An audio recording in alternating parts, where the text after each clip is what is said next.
Hello, Mel. Morning, Frank. How are you? I'm very, very well. How are you? Brilliant, thanks. Thank you for talking to me this morning. I'm so sorry it has taken so long. Well, no, I understand that you don't do many interviews and that you're rather busy, but I really appreciate that you've taken the time out to speak to us. And let me just say, first off, I'm a big fan of the work you do with Ucadia, and I myself have used or referenced your work a lot in my own studies, and also I've written a book which I've referenced both you and Santos Bonacci in the recommended reading and research section. So it's just about time that I get you on, really, more than anything else. Thank you. I don't really know where to start because it's such a broad topic and it's so difficult to go at it in a linear perspective.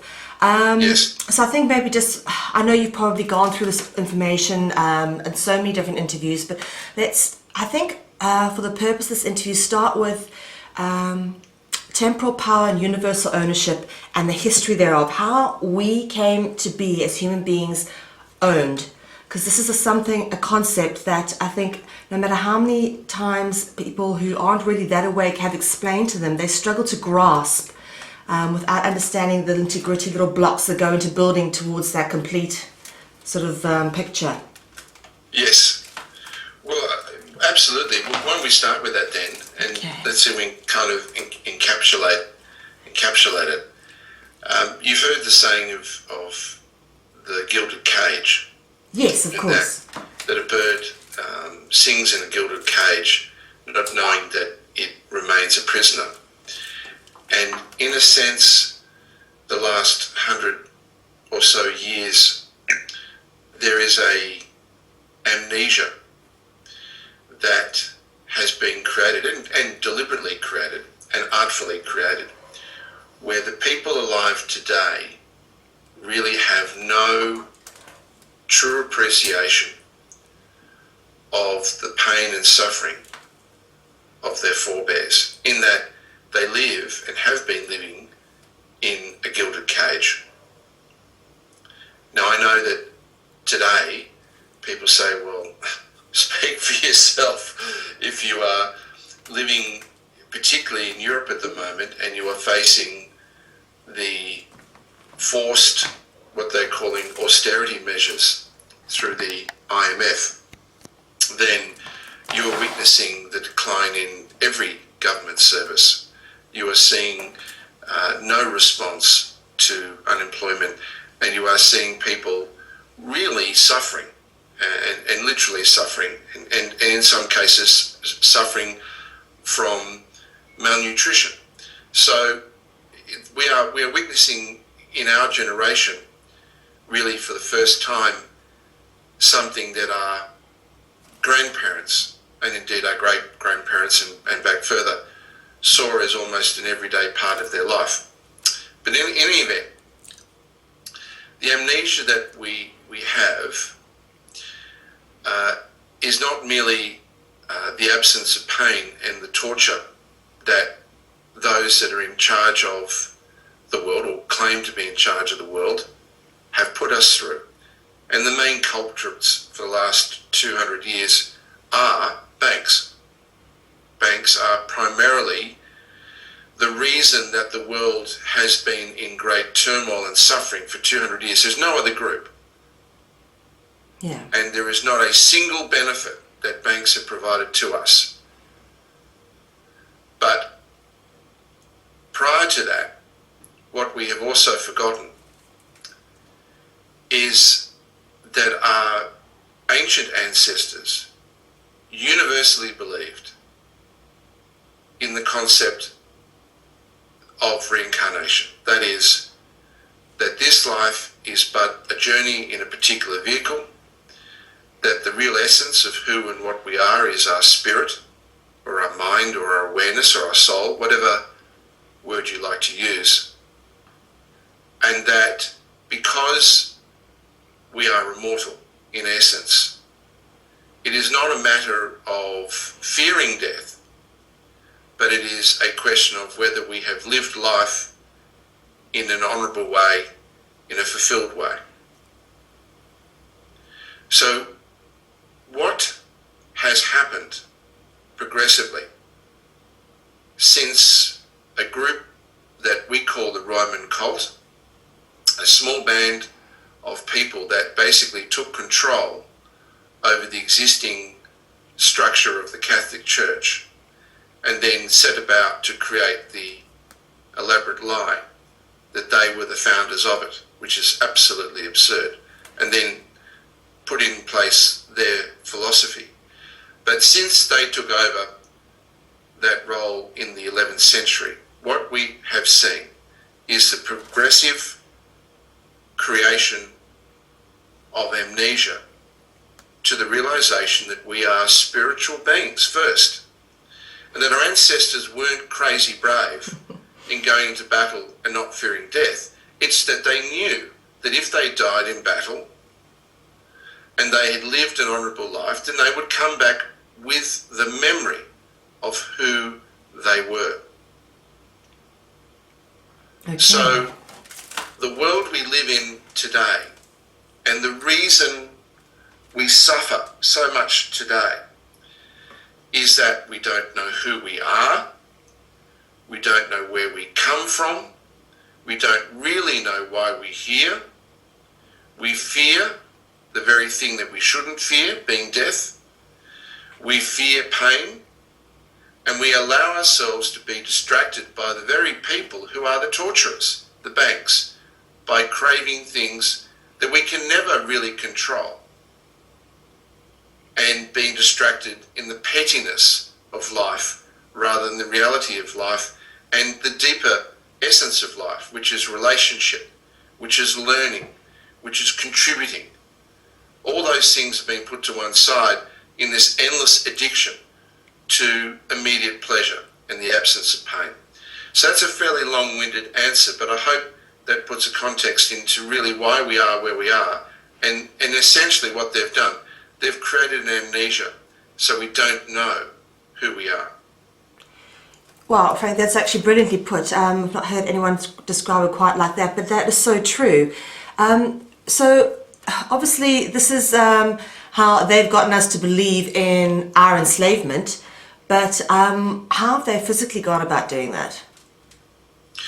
Well, when you look at different tools, certainly in this way we view the world, we would regard the tools of controlling money as a real power, denying people the ability to buy and sell goods.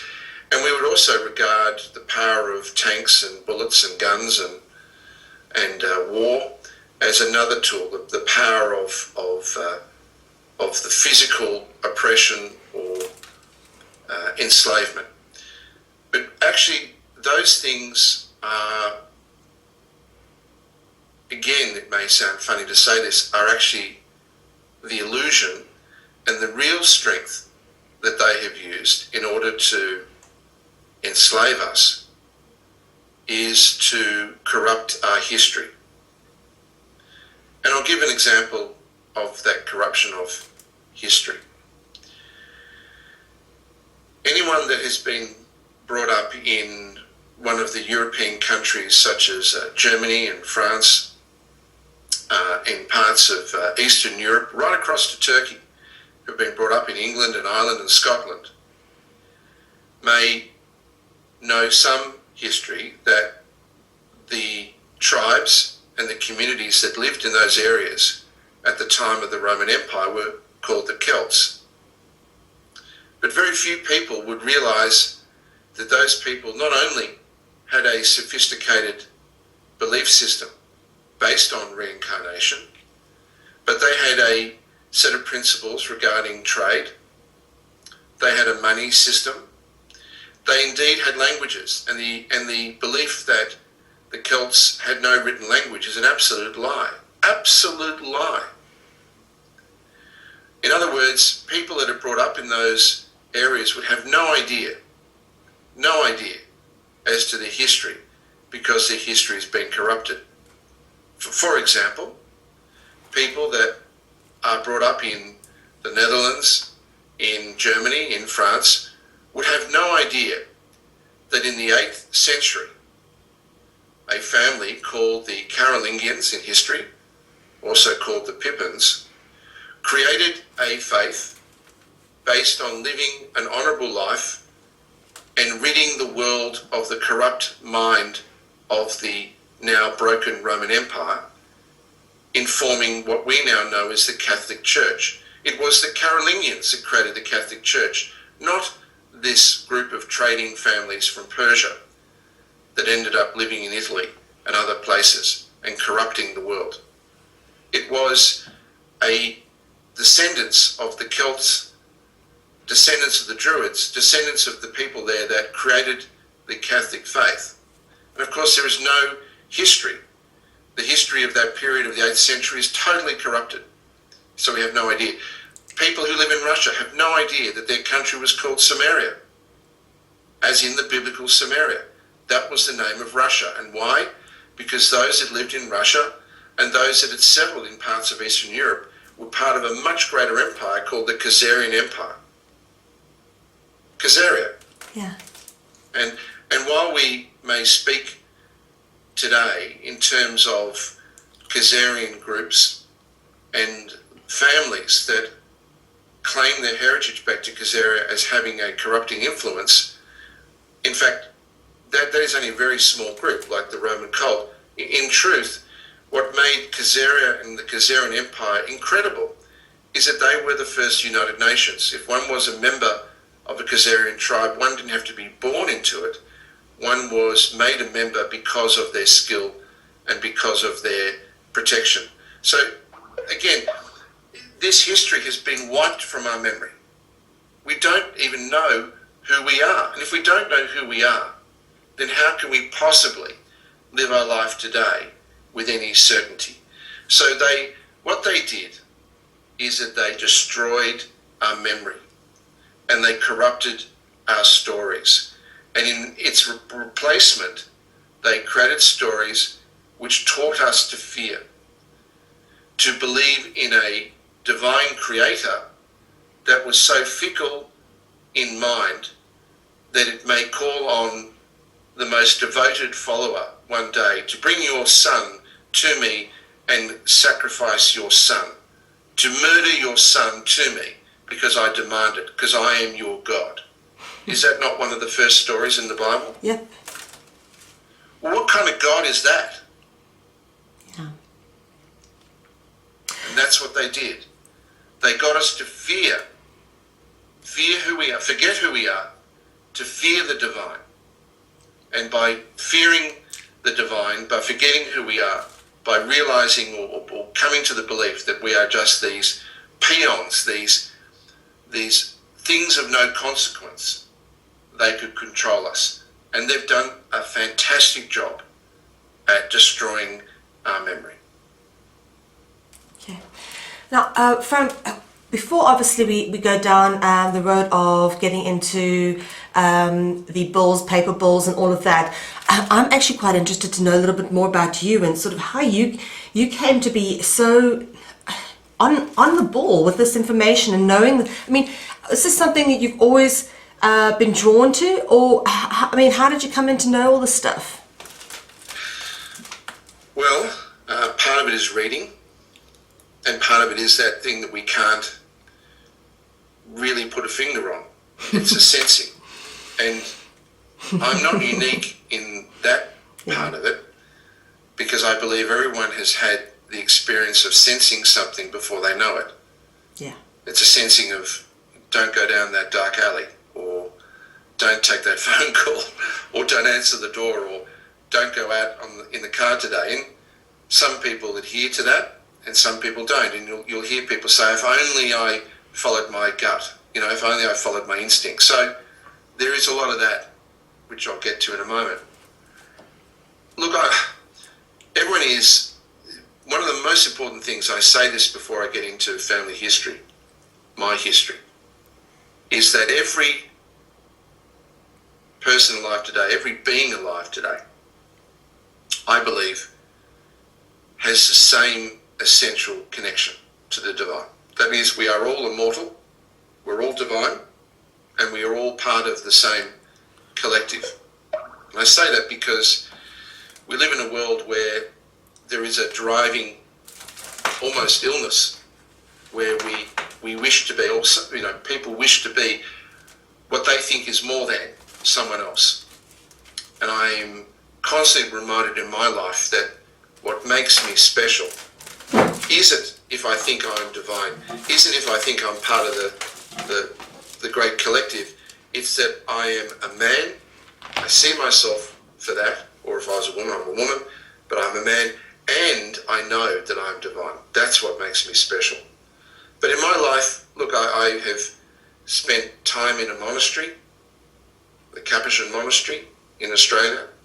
Wow. I've spent 5 years working with the dominant political party, the Conservative Party in Australia, in a role of campaign organising.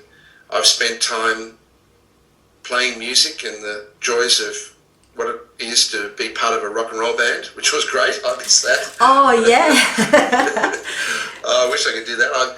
I've spent time working for the most senior finance company in Australia. And in midst all of that, I have fallen from a great height from that finance role, where I put people who I thought were friends in positions, but in doing so, I compromised my own role. Those people then used my good nature against me, and when I was overseas at meetings, they made false claims and had taken money and then used it against me. So I lost my role, I lost my job, I lost everything I had, and I found myself effectively without a home, living on a warehouse floor. And that was really the turning point of my life. So I have seen every level of society in the 47 years that I've lived, and I was born into a family of priests and lawyers and doctors of Irish background and also of English background. And that the family, like many families that had migrated to Australia, they were at a generation that they had transitioned from blue collar to white collar and now fiercely defended their rights in being middle class, upper middle class. And so I was brought into that, and so it wasn't unusual for me to see priests at the dinner table or to have priests and religious or political discussions around. So I grew up with all of that. But for some reason in my life, I never found that happy slot in the system where I was comfortable. I grew up in a school. I went to a Jesuit school, Xavier College, and it was an amazing school to go to. And of course, because of my background, you'll see sometimes people will say, "Oh, he's a Jesuit," as if someone that goes to a Jesuit school is a Jesuit. A bit the same as some people saying, "Oh, his father was a murderer. He must be a murderer as well." Or your grandfather was a Nazi. Well, he's a Nazi. You see this kind of rubbish thrown around. But I never found a niche in the existing system. And I was given, in my background, many opportunities to slot in. And it was because I just was hounded. There was this thing that kept hounding me in dream, in vision, in voice. This is not what you're supposed to do. This is not what you're here to do. And I ran away, I ignored it.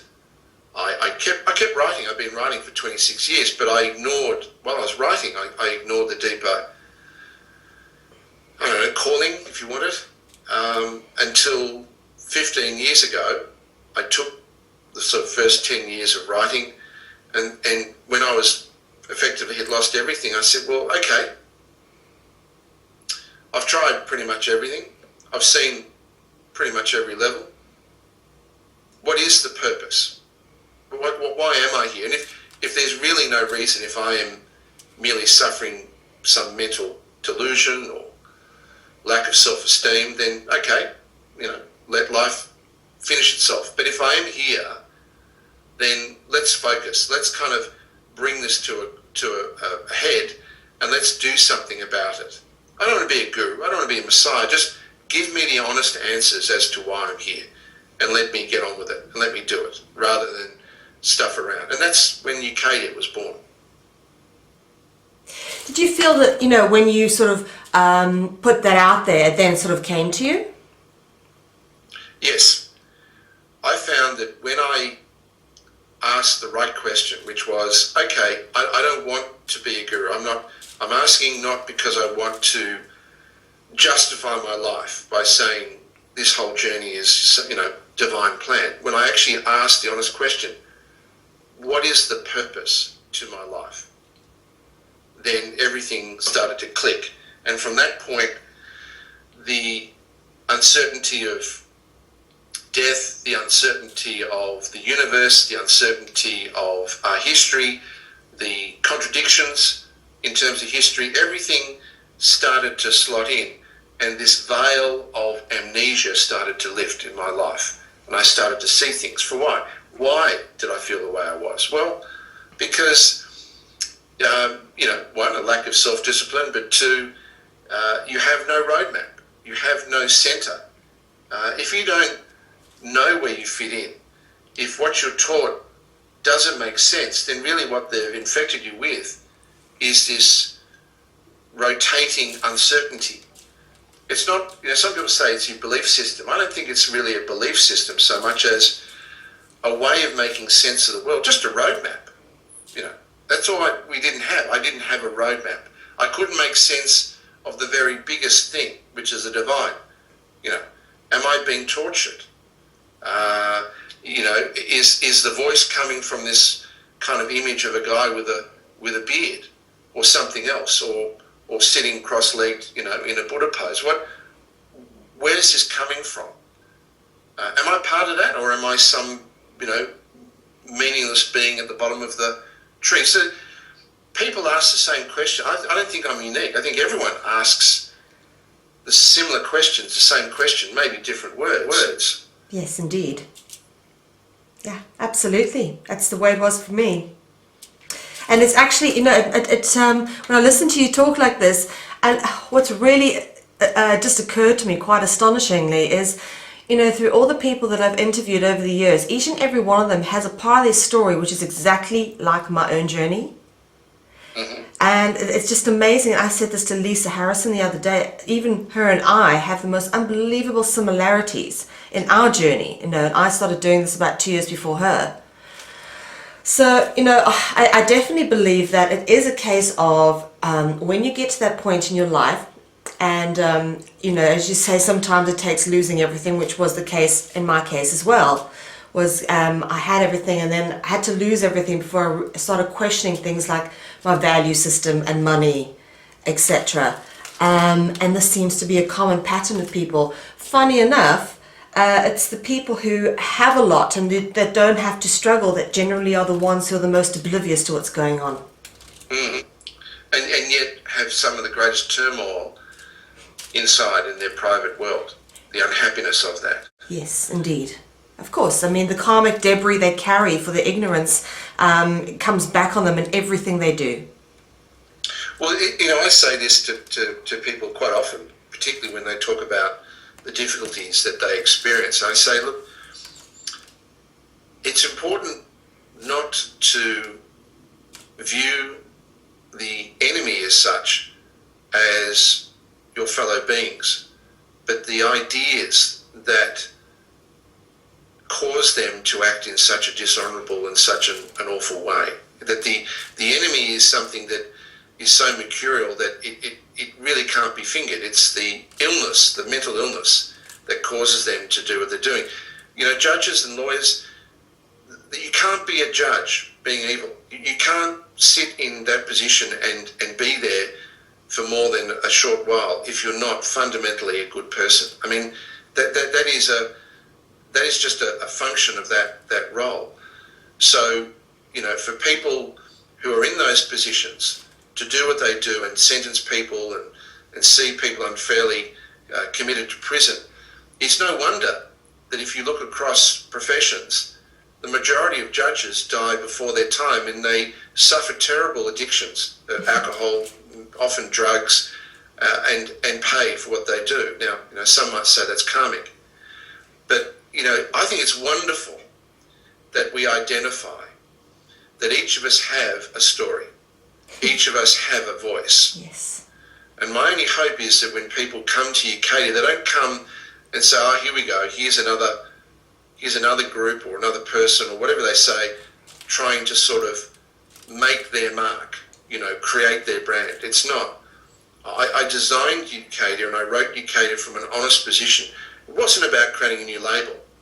It wasn't about creating a new brand. It was saying, give me straight a way, a roadmap of making sense. Not how do I homogenise, how do I pasteurize, how do I standardise all these different voices. It's not about claiming one voice from another. It's saying, what makes us similar?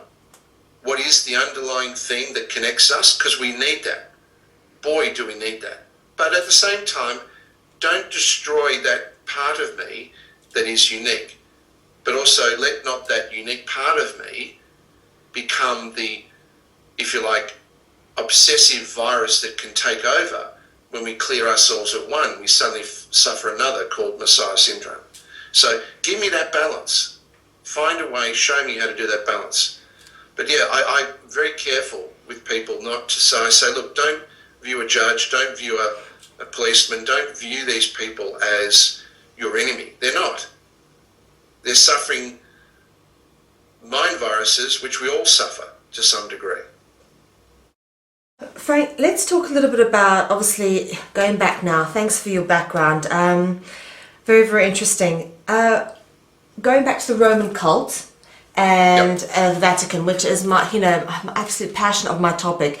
With my research, I am absolutely fascinated with everything to do with Roman papal history, and they're very clever and somewhat, how do I say, blatant or arrogant claim to humanity, all the property of the earth and our souls, just because no one stood up to them and said otherwise. This is quite mind-boggling to me. Sure. Well, their history and their provenance is, in fact, probably one of the most important keys. I mean, you can get bogged down in the history of the Vatican, the Roman cult, in looking at the alleged atrocities, the wars, pogroms, the persecutions, and really that in itself, you could spend a lifetime writing those things. But as I have worked towards the foundations that we've got in place and finishing with Ucadia, like the canons of law, where we say really in a physical way, a concept of a canon and canon law, the Vatican canon law until now has been regarded as the apex of law, the pinnacle of law. And the reason it is because of what canon means. Canon means a standard, a rule, a norm, and therefore when we say rule of law, we mean canon law. But as we have built a system to compete against that, to say, no, this is the true canon law, the provenance of who these people are and were and where they come from actually is the source of much of their power. And let me give you an example. Okay. If you think that a band of families, mercenary families in Italy, somehow came up with a brilliant genius design to control the world, and that they pretty much were the disbanded ancestors of the Roman Empire, then really that's a flight of fancy. History teaches us that if people have an intellect, a global intellect of the kind that we see in the plans of the Roman cult, then clearly they have some history that goes far back or demonstrates that they have actually experienced some kind of global dominance before. You don't just acquire that overnight. There has to be something there. Would you agree? Absolutely. Okay. So let's answer one key part of the puzzle.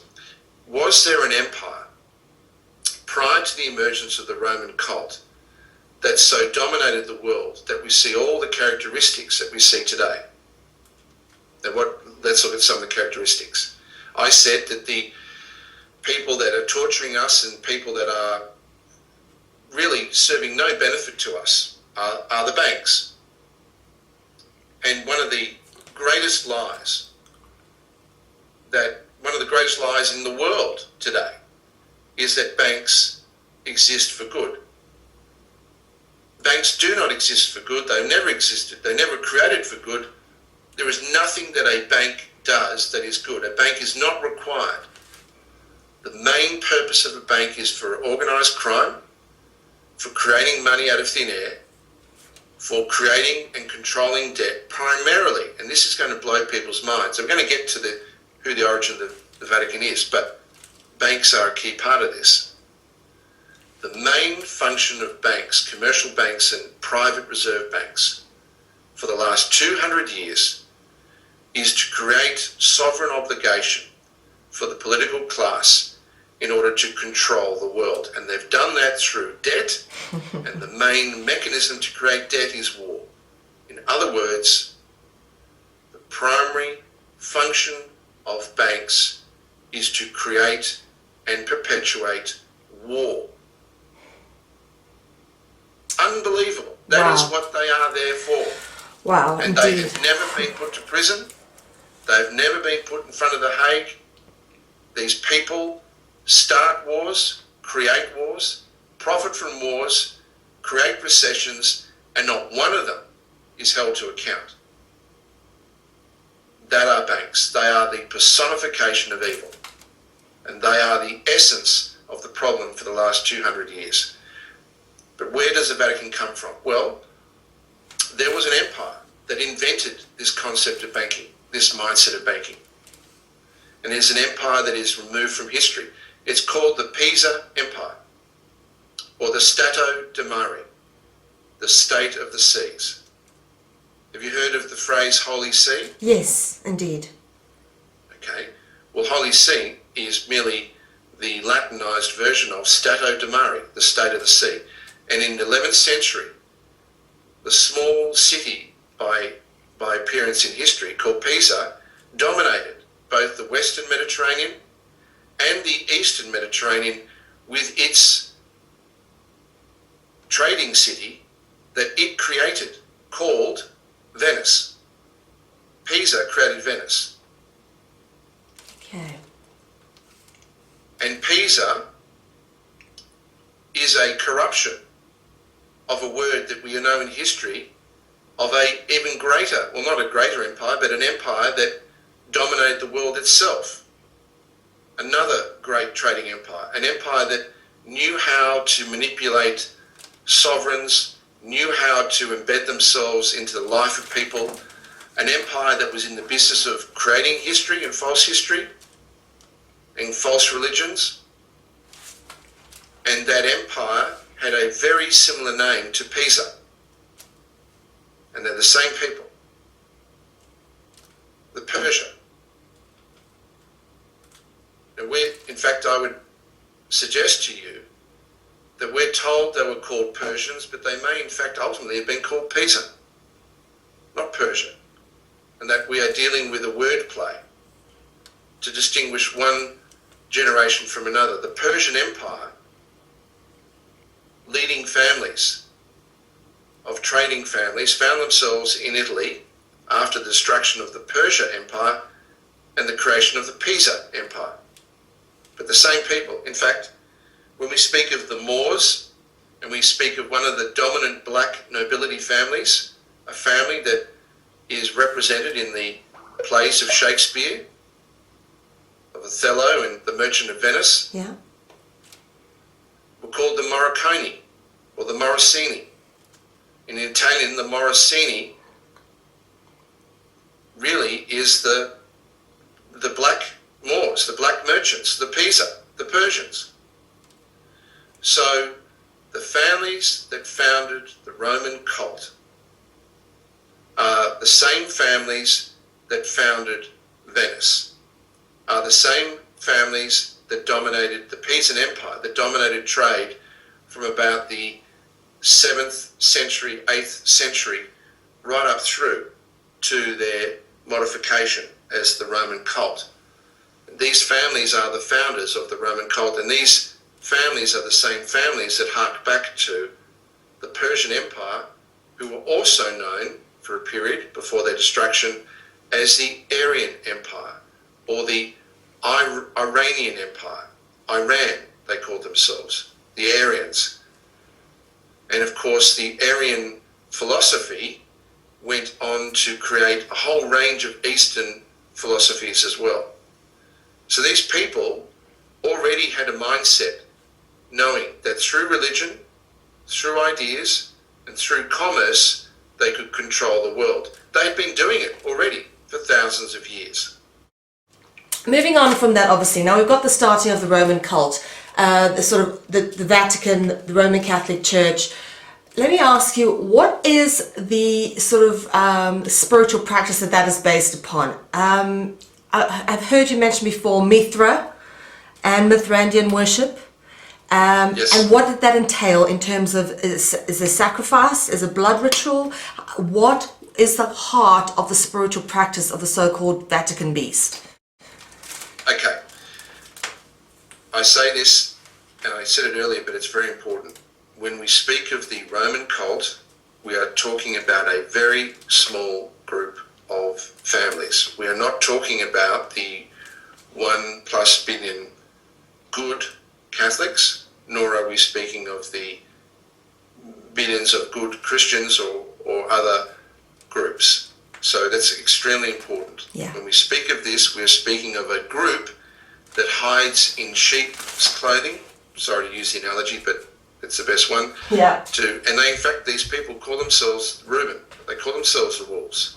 They actually openly, in their own philosophy, say that they are hiding in sheep's clothing. They admit that. So what is the philosophy? The base philosophy is the following. They are gods. And that the world is divided into two realms. The higher realm, which includes heaven, is dominated by a spiritual father figure, and the lower realms, which includes the earth, is dominated by an opposing force, which is the opposing father, the father of darkness, which they called Satan. This is the philosophy that was created from the 5th century to replace Mithra. The Mithraic religion was effectively destroyed when the primary temple to Mithra was destroyed by the Nazarenes and Gnostics during the rebellions leading up to 70 or 69 CE in Jerusalem. Jerusalem was the central temple to Mithra. Mithra, the figure of Mithra, Mithra was born from a rock, lived in a cave. The most sacred cave, the most sacred rock to Mithra is still the rock upon which the Temple Mount and the mosque still exists on top. That is the cave of Mithra. That's the central birthplace of Mithra. And that religion dominated the Roman Empire and the legions of Rome. But when that religion was destroyed, Persia and many places went into psychological meltdown, and in subsequent centuries this new religion was born, and this religion was what we call the Aryan religion. This Aryan religion created the duality that we're told was in the religion of Mani, or Manichaeism, of this duality of the world of light and the world of darkness. Now, because the earth was regarded to be part of the realm of the Lord of Darkness, or Satan, over time they didn't allow people to use the word Satan. They changed it with a word in Persian called Gad, later called in English God. And that's the origin of God. God is the public name the hidden name of Satan, Wow. the Lord of Darkness. Okay? That's going to blow Aryan people's religion. minds, actually. That's that you actually come out that directly and say that like that, because of course we've come to realize this through research that this is in fact true, but I've not actually heard someone say so. It's God comes from Gad, which actually means Satan. Well, Gad means one who rapes, tortures, and lies. No way. Sure, that's the public name of Satan. Wow. Because they didn't permit in the Aryan religion. Well, the detail of the Aryan religion is very, very clear. I mean, over time, the Persian. Firstly, it's Persian. It's going to be important to know. This is all Persian, and the Persian Empire was famous for producing religions. I mean, they produced Mithraism, and this was a partnership between the exiles of the Yahudi, and they call them the Chaldeans. But they produced this religion, and then they produced the Iranian or the Aryan religion, which placed the priest classes as gods on earth, and everyone else were called a human. A Herman. Now, a human means a soulless creature. We call them today humans. You've heard the word human? Yes. Yeah, well, that means you're a soulless creature. You're less than an animal. Okay? And what they were able to do, what the Aryan religion was able to do, is not only argue that they were the emissaries of the Lord of Darkness, and that they were given a divine covenant, a covenant in blood, and that they were the promised people, and that they created a secret language to hide knowledge. They called it Hebrew, or Hebrew was the language they created. And they created a whole series of philosophies, which they then brought into a thing that they called the Mishnah, and then later on they called it the Talmud. But the Aryan religion also created for the first time in history that it is a divine right to treat anyone that was not a member of their class system or caste system as less than animals, as slaves.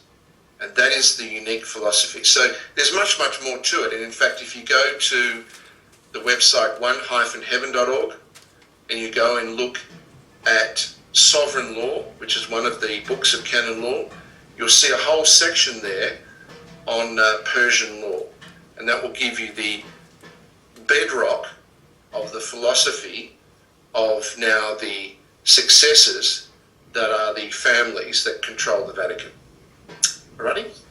Okay, so now today obviously we've got the this institution which seems to be sort of the figurehead of all other corrupt institutions underneath it. Fronted by the puppet, which is the White Pope. Then you of course have the Black Pope with its Council of Jesuits. But ultimately, they are not the real power. And this is when a lot of people seem to stop. They go, okay, the Jesuits control everything. Who are the people behind the Jesuits, and what are the names of the families? I mean, who are we looking at here that is actually, who are the people with the real power here? Well, the people with the real power, okay, we go back. I mentioned the origin being the families of the Persian Empire, which was captured by the Byzantines under Justinian, disbanded the Aryan Empire, which is why he was so hated, which is why he became a figurehead for the corrupt philosophies they assigned to him, which are all a lie, like the Justinian Code, a 16th century forgery, which is the base of all civil law and common law in the world at the moment. I mean, complete forgery. If you read it, actually, if people read it, they would see it's transparent. In this document, they say that God ordains slavery. God permits slavery. I mean, they're blatant, absolutely blatant. It's just people won't read it. Well, to answer that question, remember I said to you that there was the Pisan Empire? Yes. And that they called themselves the Stato de Mare? Yes. And that's the origin of Sancta Sedes, which we call the Holy See. Sancta Sedes is most common since the 16th century as SS. In fact, they formed a group, and you can go and see this if you go to one-heaven.org and you go to sovereign law and you look under Venetian Roman law. There is an article called Article 141, Sancta Sedis. It gives you some of that background. But they actually created a group of knights, and while the Jesuits are a order of religious, on the flip side, there is a private order of noble families that serve a council of 10, which I'll name in a moment. And those orders of nobles, intellectuals, bankers, politicians, and industrialists have been known since the 16th century. They only became public in the 20th century. Until the 20th century, it was hidden.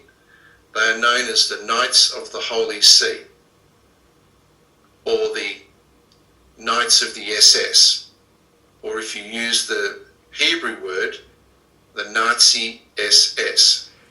Have you heard of the Nazis? My word.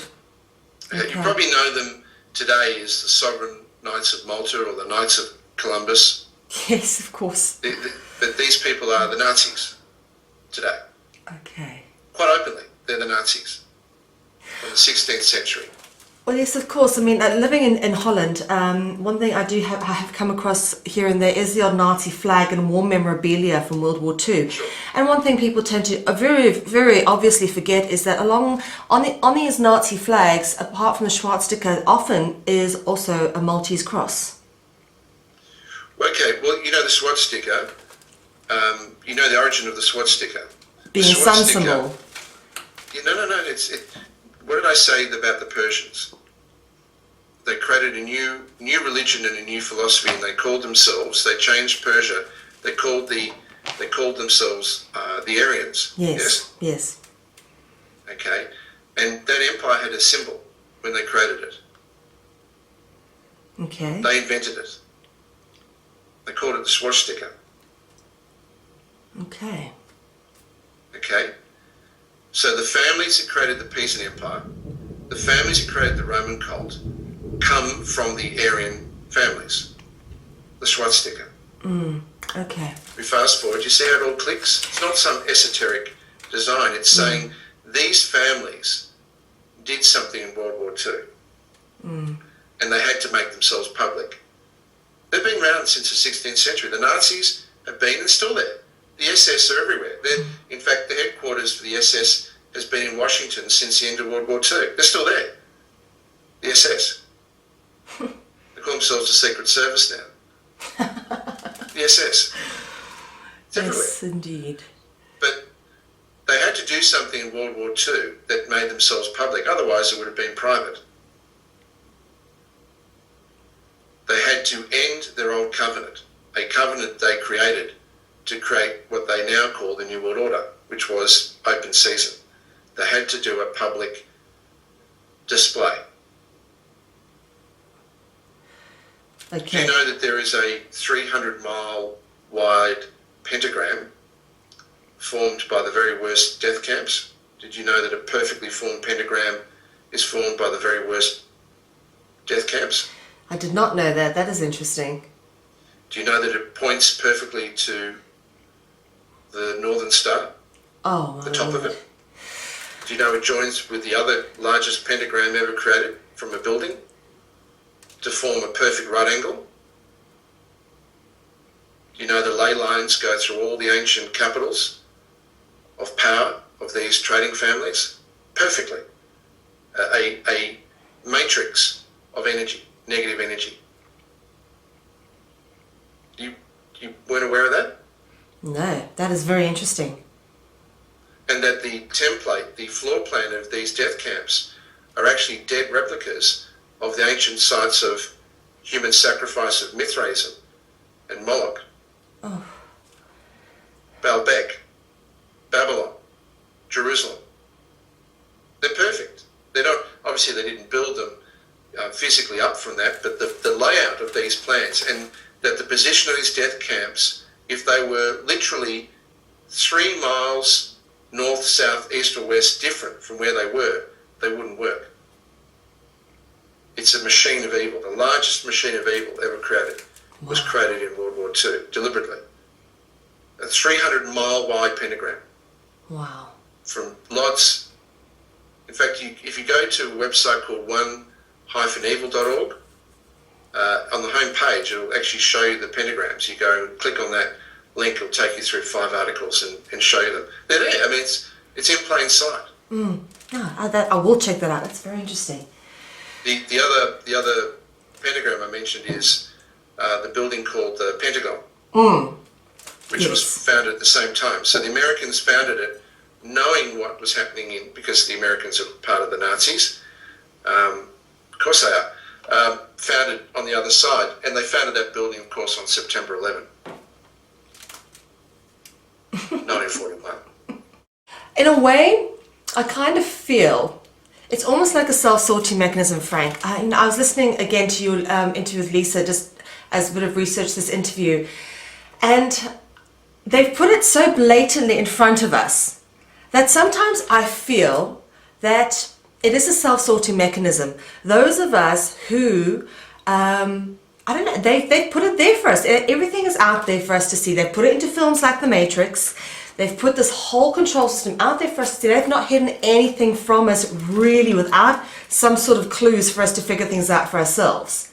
Sure. You know, I feel in a way, perhaps this is some kind of self-sorting mechanism. Those people who genuinely want to position themselves in a better place in the future will perhaps go down this road of educating themselves and awakening, whilst perhaps others don't. What would be your opinion as to sort of how that affects us sort of in our spiritual growth and perhaps our incarnation and, you know, what is going on that level? Well,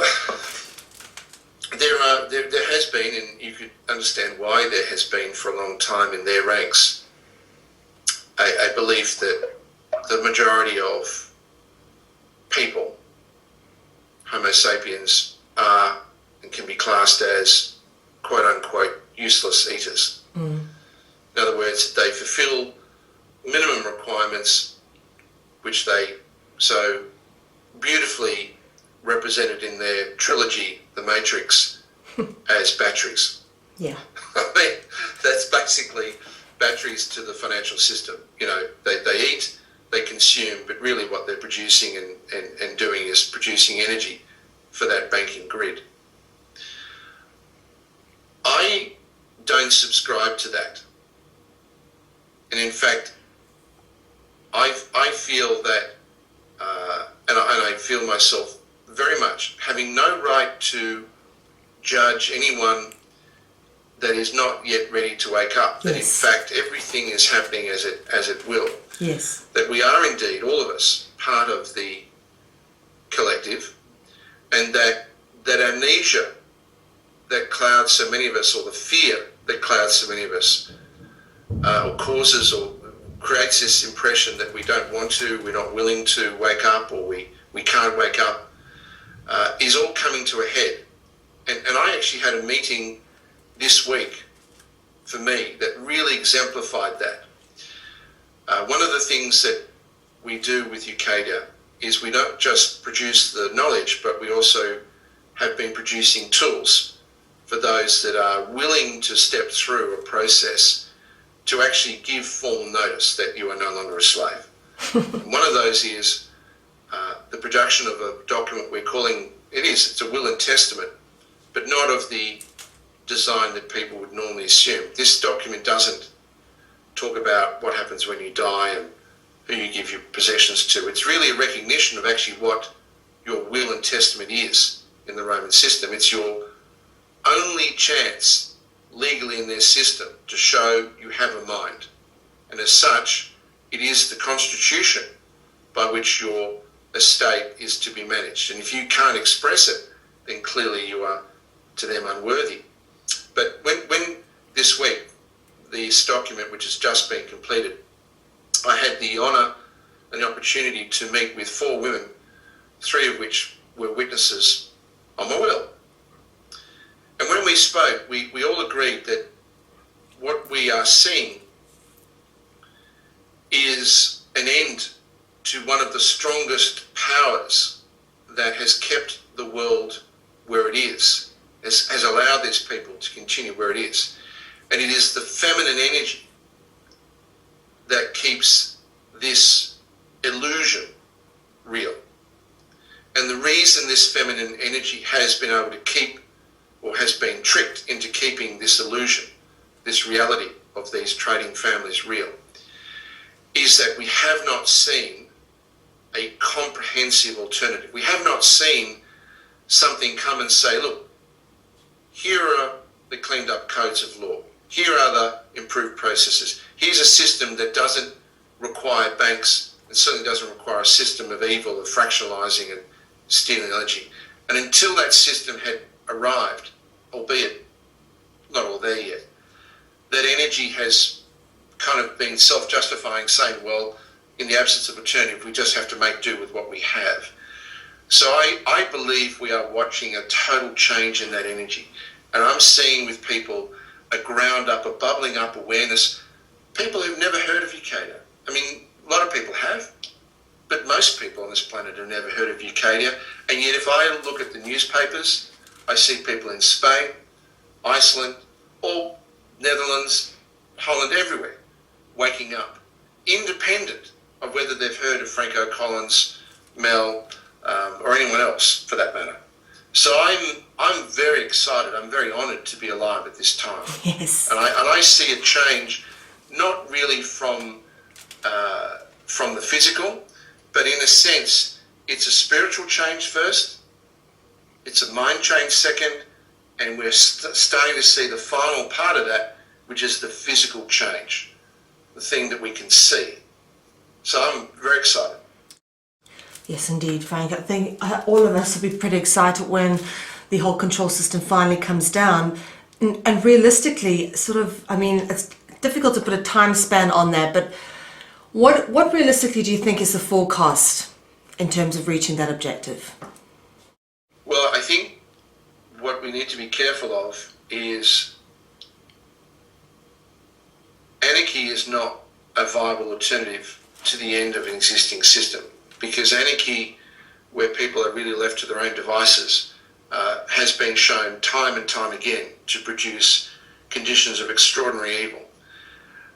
What really I believe is the timetable, and this may sound a bit odd, but as fast as people can come together, and while I use the label Ucadia, I use it because it is a massive undertaking of actually producing a comprehensive alternative. That's really what Ucadia is trying to do.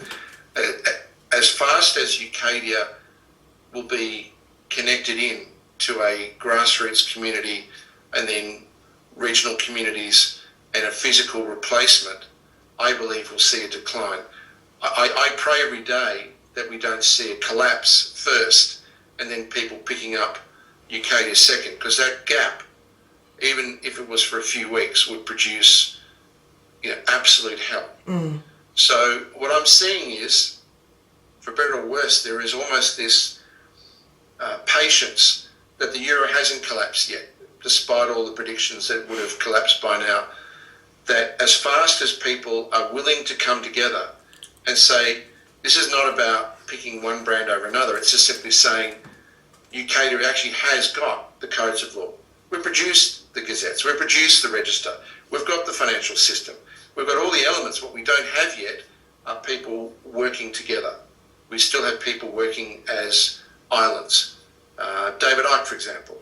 David Icke wants to get a whole lot of people to Wembley or to whatever the session is, and he's selling a lot of books, and he's looking more and more like Jesus every day, which is great for David. But David, just glorifying yourself isn't serving the benefit of the broader need. You're one of many. Please, how do we work together? It's funny that you mentioned David Icke. I have interviewed him twice, and I thought I would share this with you since you mentioned it.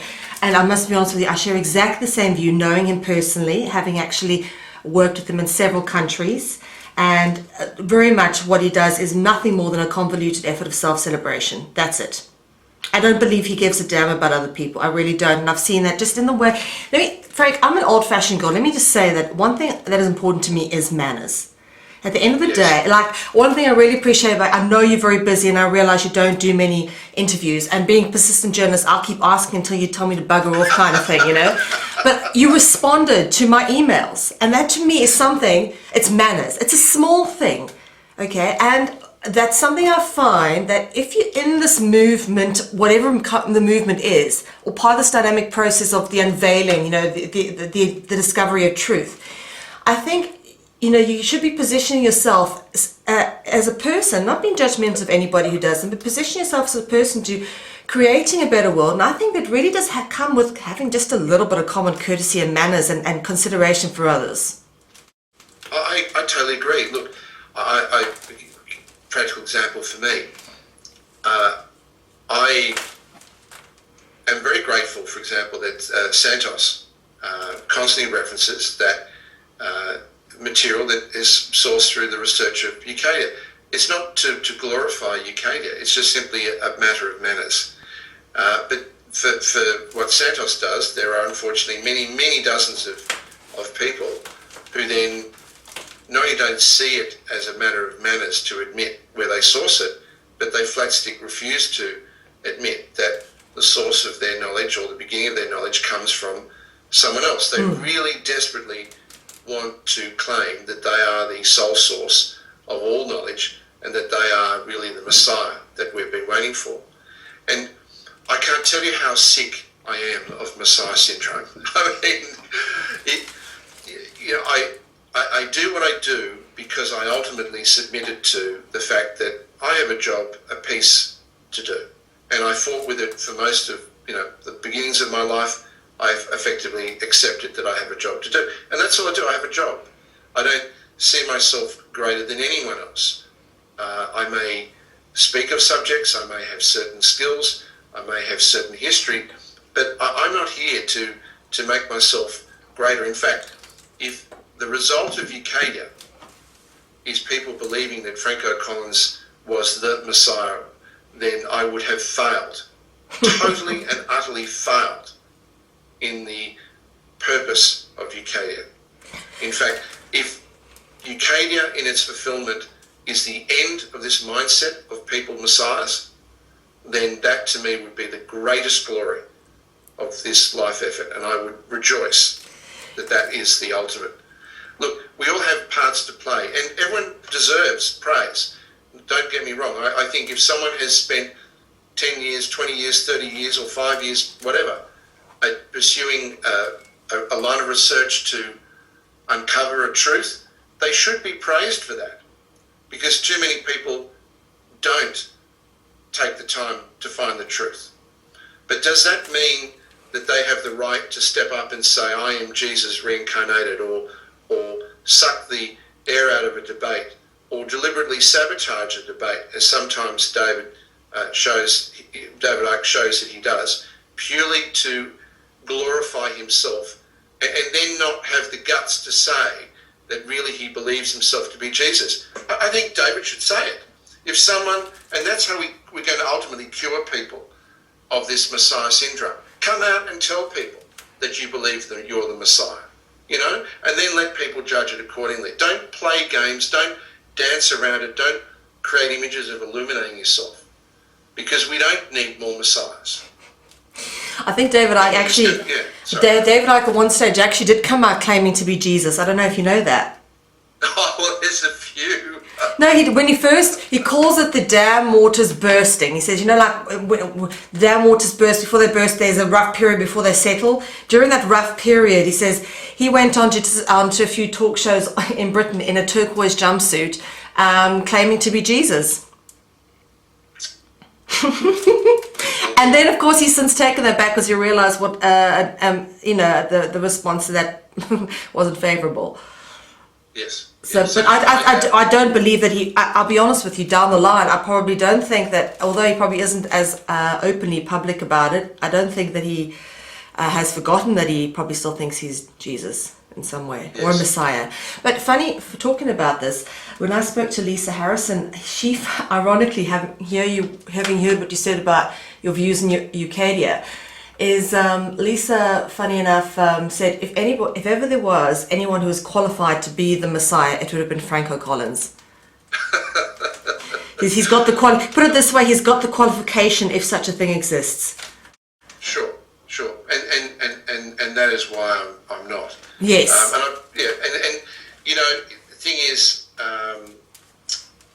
it is, you know, when you look at people who are in great difficulty, we come back to here and now, where people that listen to this audio are in various stages of distress, whether it be making ends meet, financial, emotional, mental, whatever it is.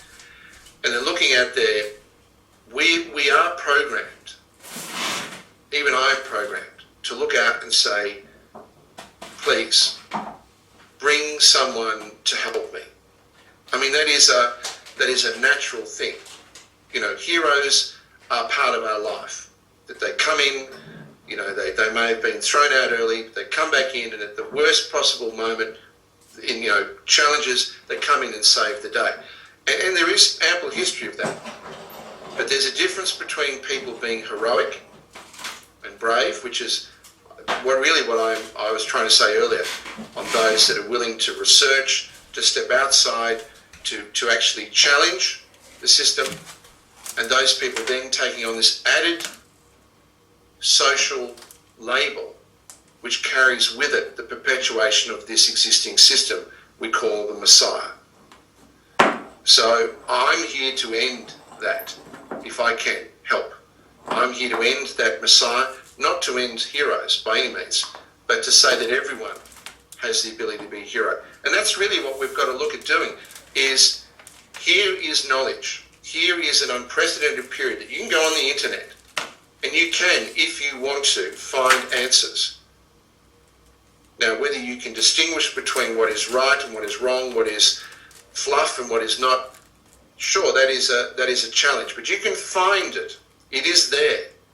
And I think what we need to encourage constantly for people is to say, you are your own, ultimately, you are your own Messiah. You are the hero you've been waiting for. Please get out of the victim mindset. Start being competent. And don't just view this as feel-good entertainment. You know, do something about it. Don't be a passenger. There is no passengers in history. There's no passivity in history. History is not a spectator sport. You've got to be part of it if you're going to be part of history. And that's where we're at the moment. Yes. And of course, Frank, 2012 is a very significant year. Also, largely because we're coming to an end of a major solar cycle. And of course, that plays largely into sort of hidden esoteric beliefs. What do you think is going to happen when we hit 21st December 2012? Will there be some kind of physical shift in energy to moving us into another dimension? Are we reaching the point of ascension? Or is it just a significant point in history at which point we kind of awaken or are part of an awakening around this time? What is your perspective? Well, I'm glad you asked that question. I actually feel it's a bit of all those things, but what I do know is this. I was honoured to hear from a leading member of the Native American nations on a call that I do each week, and he went on to speak last night. He didn't speak very long, but he mentioned that on December the 21st, 2012, already there are some, and forgive me if I don't get the number right, but it's moving, 17 nations of traditional land owners from North America, Central America to South America that have all agreed to be simultaneously performing ceremonies in the connection of their land, their heritage, their tradition on this day in recognition of the ascension of mind and the fulfillment of the five worlds. Now that is unprecedented. We've never heard of that before, the conquests and all the destruction. In fact, these nations were at war with one another when the Europeans came. So this is really the first time probably in recorded history that we know of, for thousands and thousands and thousands of years, that these nations have come together. Now that's a massive significance for those continents. Indeed, if you look at people's attitude in the last 2 years towards 2012, now you remember the Great Disaster movie they pushed out from Hollywood for the same date? Roman Emmerich, yes. Yeah, you know, when we all die, but a few 100,000 parasites. Yeah. What an uplifting story that was. Well, you know, despite that kind of fear-mongering, I'm sure you will find that the majority of people regard now 2012 as a positive awakening. Yes? Absolutely. Absolutely. Well, I think also there's got to be a point of some acceptance where whatever is going to happen, you've got to overcome the fear. Sure. Well, the funny thing about that general acceptance that people have now, that 2012 isn't the end of the world, it's actually the beginning of an ascension, that's only happened in the last few years. The prevailing view for a long, long time was 2012 was in the back pocket of the ruling elite as one of those kind of drop-dead dates, that if everything else failed, at least they could pull out 2012, look at the mines and say, this is the end of the world, and get a really strong movement of fear happening in the world. Well, that's just not happened. In fact, it's gone the other way. And, you know, people like yourself, like Lisa, like Santos Bonacci, who have come out with this information, and, you know, a lot of it, you know, it's mind-blowing is too much of a cliche. You know, when you start to realize and start to unpick the matrix, you know, bit by bit, and start to see how it all adds up, it is so fascinating. And I personally don't see how people can't be interested in this. And, you know, those that, the useless eaters, as you put it, why people aren't interested in learning about freeing themselves. I mean, I can't imagine how anybody can be happy paying half their salary to taxes for systems that are just, you know, diminishing our rights every day. Well, yes, but also, and this is something that you know, coming from Australia I don't see, but certainly from Europe, this would be something you would see. The transition from winter to spring and the breaking of the ice. There's an old real saying that, if there's not, I'm making one up and I'm pretending to be old, that the ice is the last to break, that everything else comes and the ice is the last to break, because the depth of the ice that freezes over, and ultimately that thin layer finally breaks, and then within literally a day there's no more ice, it's all gone. And this, I believe, is the way we can view, in a sense, what's happening. You know, people for centuries were suckered into believing a severing of spirit when the Roman cult was able to create the concept of hell and then back it up by physical demonstrations. But that spiritual war, that conflict of belief, has been coming to an end. So what changes first is the spirit, something we can't see necessarily. We don't see necessarily. We look at someone, they may look exactly the same. We have no idea that the higher selves is going through a transformation. And I believe that is exactly what has been happening. Next then comes the mind. People start, some people call it the 100th monkey. People start talking the same way, even though there is absolute proof that they have not in any way communicated yet. So people in Japan start saying the same words that people that are in Holland are saying, that people in England or Australia are saying, and yet there's no way they've communicated. And then finally comes the body, the breaking of the ice, that people physically start dealing with these issues of working together, changing community, standing up to banks, demanding change, working communities. And I think that is the last thing we'll see, but that is the thing we'll start to see more and more as we come through the rest of this year and obviously beyond. Right, so looking towards the future and obviously taking our power back into our own hands, let's go at this at a detailed level of, from a legal perspective, declaring yourself sovereign to someone who is waking up and goes, okay, enough, I've made the decision on mine, I don't want to be part of a system where I acquiesce to enslavement and paying taxes for no reason, or to fund wars. How do I start today with freeing myself? Well, another great question. You start firstly by reading. Now, I know in a world of process, because we live in a world of process where there's actually a comedy in England, and one of the skits is one of the shows, one of the scenes is a person going in, and the public service official looks at them and says, the computer says no. But that we are dealing with this kind of process-driven attitude sometimes towards solution. There is a steps, and I'll get to the steps in one moment.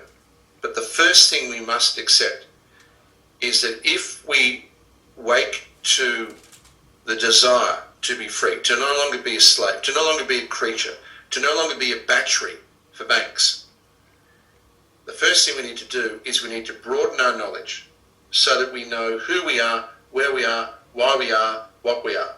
What is the law? How is the law structured? How we came to be where we are. If we can get those essential things in place, then the rest will flow. But if we think that it is merely a process that gets us free, then we're actually going about this the wrong way. So I would say to people, and I say this to people who come to me and say, I want to learn about Ucadia, I say, look, from a Ucadia perspective, respecting that many people have already written great information and already have great information out there, but from a Ucadia perspective, I say, go to the website ucadia.com, ucadia.com, and go and read The Journey of UCA. It's one of the stories on that website. Then go and read The Journey of Self. They're two stories, the two groupings. One that takes you out to look at the very large, how we set up, where we are, and The Journey of Self, which takes us from everything back to ourselves. So read those two journeys. Then once you've read that, go and have a look at the website one-heaven.org, and then you'll see obviously commonalities between the stories. Please go and read the canons of law in the order that they're there. See what law is, in essence, with all the frills taken away, with all the confusion taken away. Go and see that. Now, once you've got that, then I believe most people, if they take the time, will have a good solid sense then of the next steps. And then once you've done that, I would say go and register. If you register your membership, then you'll start the first steps, because then we recognise what Ucadia is as a viable, complete, alternate system of society is the formal legal recognition, once you register, that you are not a slave, that the Roman system didn't take your soul, and that comes from the registration through things like what we call the live-born record, an instrument that recognises this as a legal document. And then we go through the steps. Live-born record is created, another record is created. It's called the Promised Land Record. Yes, it sounds biblical because it is in reference to an ancient promise that you are a custodian of the earth, that you have rightfully a share of that custodianship, of that management. And then from that we say to people, it's now time to prepare documents that reflect within the existing Roman system that you absolutely are in control competently of your own affairs. And to do that, we then say the third step is creating what's called a Great Seal. The Great Seal is nothing more than a reflection of those symbols, as well as your name, as well as some motto, some statement of ethics by which you will administer your affairs. And those symbols reflect, well, your history, where you come from, what's important. That's really all heraldry is those awards, those things granted to you by some high sovereign, or symbols that represent your heritage. And so once you get the Great Seal, then you have a will and testament that will be sealed under that Great Seal. Now, all these templates are available on Ucadia, and the history and detail of these are all listed in audios and help. There's an abundance of help, but I can't force anyone to do those steps. There are other steps, but I won't go through them now because it ends up being a laundry list. But there's about 15 steps. But the first step, really, is to go and read.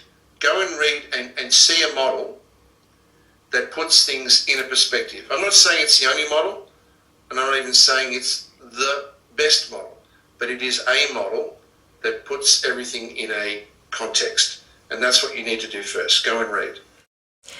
Frank, you know what I like about you and your information is that it's very balanced between a fundamental understanding of the problem, an ability to articulate that without scaring people, and then a good proportion of solution, which I think is so much what is missing from so many of the other so-called voices within this truth and awareness awakening movement. Well, thank you, but it took me a while to get here.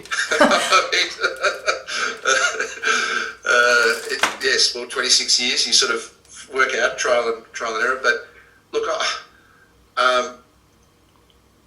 one of the, and I'm learning all the time. I'll give you an example of how wonderful this journey is for me,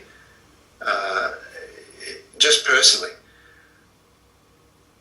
You imagine when you get to this stage and you've been writing this and you've been researching this, it's a tiring process. I mean, if people didn't think it's tiring, it's not. It whittles away and it affects your health, it affects your diet. You know, you look in the mirror and go, who's that? You know, but you get to a point you think, how is this going to ultimately blossom?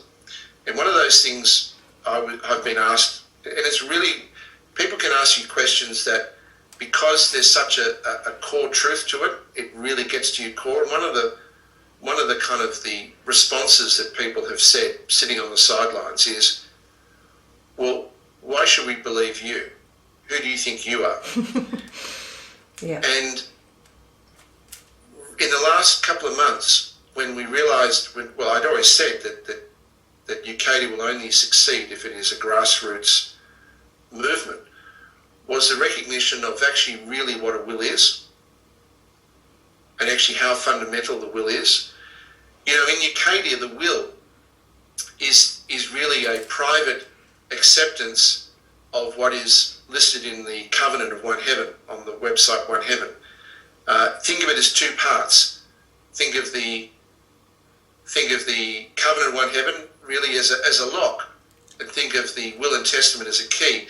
When those two combine, they form one. They form a sacred covenant with that entity, with that being, with that unique collective awareness, with that Homo sapien and the entire universe.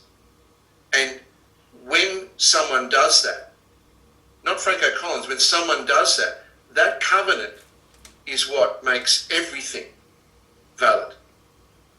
That covenant is unbreakable. And when this all came to be apparent that is the key, that this is built on, not on, when we talk about Old Testament, New Testament, which is really covenant, when we talk of the chosen people, we see all these things where, you know, there's one constitution.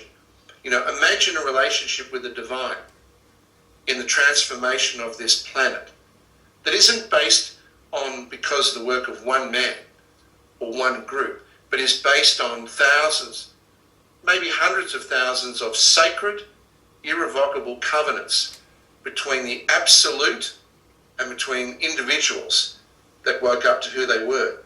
I mean, that's unbreakable. And these things are unfolding all the time. This is, you know, as I say, I just do my job. I do my parts. But I am grateful that now at this time, I hope the way that these things are being expressed, that it's not so overwhelming that people can't see how they can approach this and really what they can do to be free.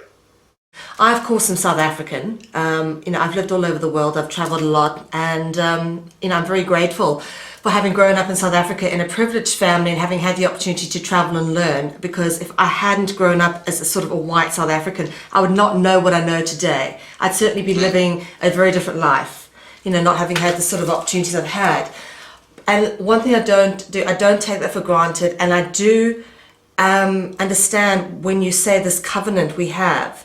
It's a covenant of my bloodline, my people, which is the Voortrekkers, that they made with God, against the control of the Roman Catholic Church through the British imperial powers.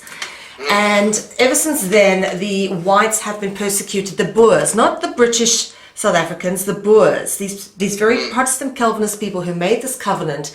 They have been on the receiving end of being near enough genocidally wiped out, the Boers and the farmers of South Africa.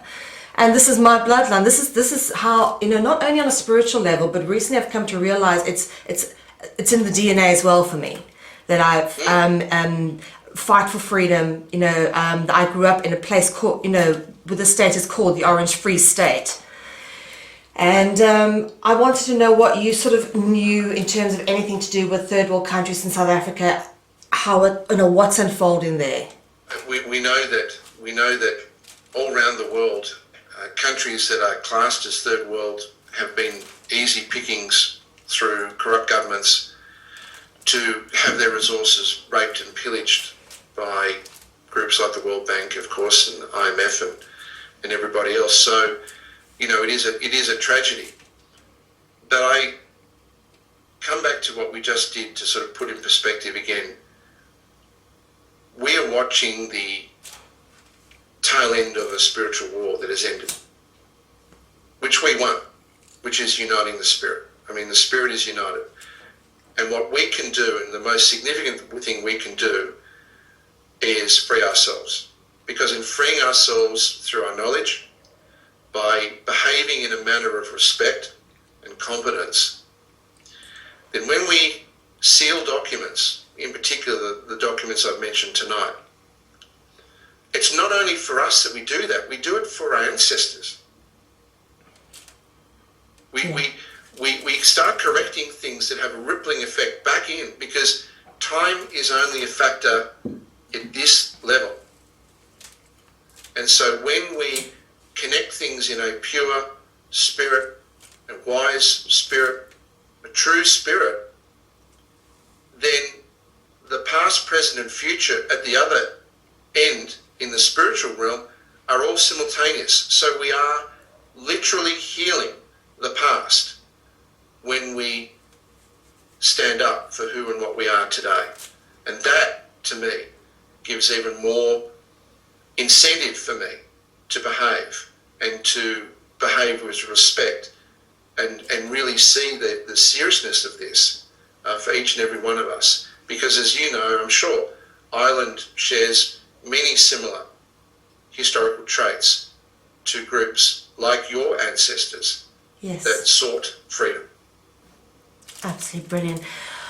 Frank, I've got so many questions I want to ask you, but I think we'll end it there for today because I'm sure you've got plenty to do. But I'd love to chat to you again sometime. Well, I'd be honoured, Mel, and I apologise for the delay, but I thank you for the chance to speak, and I thank you for what you're doing. I know it reaches a wide audience, and I know even talking about these things gives a chance to review and sometimes just put it in a summary that people can listen to and go, okay, I can see it now. So no, thank you. Thank you for the opportunity. Yes, absolutely. And it's a flag and a journey that we will continue and hopefully not get overwhelmed with what comes up. All we can do is, make the best with what we have and, of course, ultimately have that fundamental orientation of trying to create a better world. And I think that's as simply as I can put it. Exactly, but we do begin with ourselves, and I think that's always the thing. When you look out at the tragedies of the world, remember that if we are able to stand as a man, as a woman, knowing how amazing it is to be alive and know that we are immortal and know that we are no longer anyone's slave, we are no longer hindered by mind virus, then that act alone is a revolution. That act alone changes the world around us. So that's where I think we've got to keep our perspective and read. And if we want to, follow the things that we spoke about tonight. Yeah.